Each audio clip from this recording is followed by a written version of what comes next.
Together with Peter Cullis, who's sitting here, and Christian Kastrup in the middle, we are leading the NanoCore, which is the legacy initiative of NMIN to provide investigators within Canada with lipid nanoparticles for in vitro, in vivo studies. And what I would like to do is to give you a bit an overview about lipid nanoparticles, what we can do, and at the end also show you what the NanoCore offers and what we could do for you.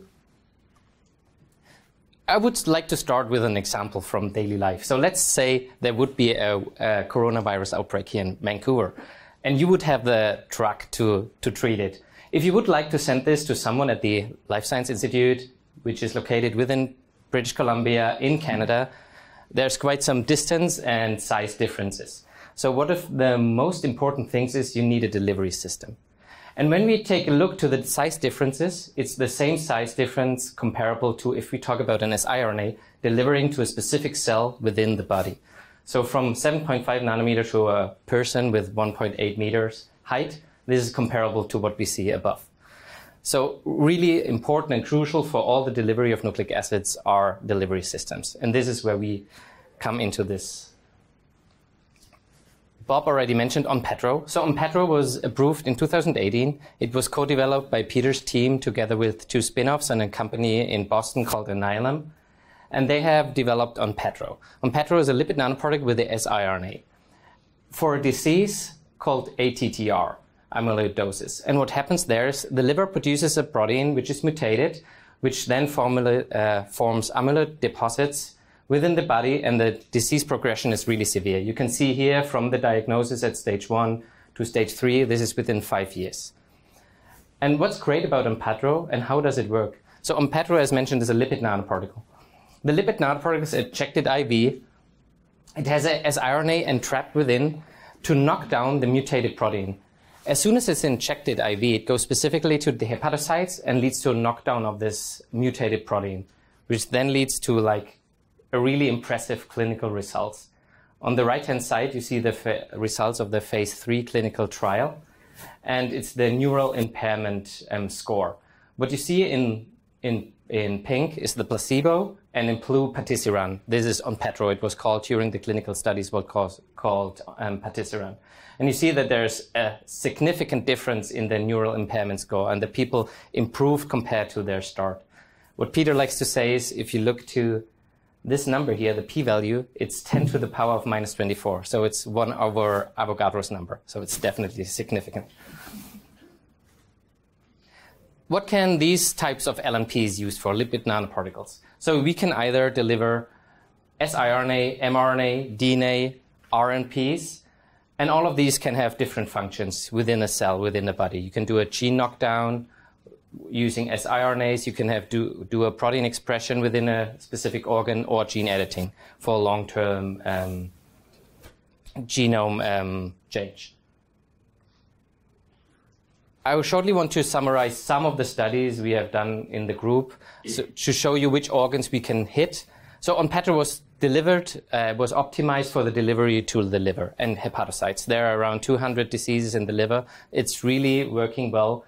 There are a lot of clinical trials at the moment with mRNA entrapped in lipid nanoparticles. But not only the liver, we have studies done on brain and neurons, cancer, bone, and many other cell types. These are just some of them to mention it. And all the common theme is that we formulate lipids together with any kind of nucleic acid, and then to form lipid nanoparticles, entrapping the siRNA to deliver it into the cell. So what is the mission of NanoCore? So within NanoCore, we develop high-quality, state-of-the-art lipid nanoparticles, which is based on the development of Peter's group, based on ONPATTRO. So it's based on these formulations to provide investigators with a tool for in vitro screening or in vivo animal studies. And we formulate these things, these LNPs, and then characterize them well so that we also can do a good interpretation of the data afterwards. And here on the right-hand side, you see a cryo-EM image of a lipid nanoparticle entrapping siRNA. So this is how ONPATTRO looks like. So what can we offer? We have established two core services, which is the formulation core and the physical chemical characterization core service. For most of you, maybe the formulation core service might be important. So we meet with the different investigators and discuss about their project and then customize the lipid nanoparticles to their needs. So it depends on if it's local administration, IV injection, is it a eye, is it the liver, is it the spleen? So we have a bunch of different formulations, so we try to customize it for the specific applications. So this important point, what are your needs? So we always try to discuss with the people and see what they need. As a last 3 slides, just want to give you a short summary of the nanomedicine innovation work. So our CEO and scientific director is Peter Cullis. Our associate scientific director is Gilbert Walker. He is located in Toronto, and Diana Royce is our executive director. And we got funding from the Network Center of Excellence, around 18 million, and backed up with matched funding around 22 million from industry. And we have 3 themes, which is small molecule delivery using lipid nano or any kind of nanoparticle system, gene therapies, and diagnostics.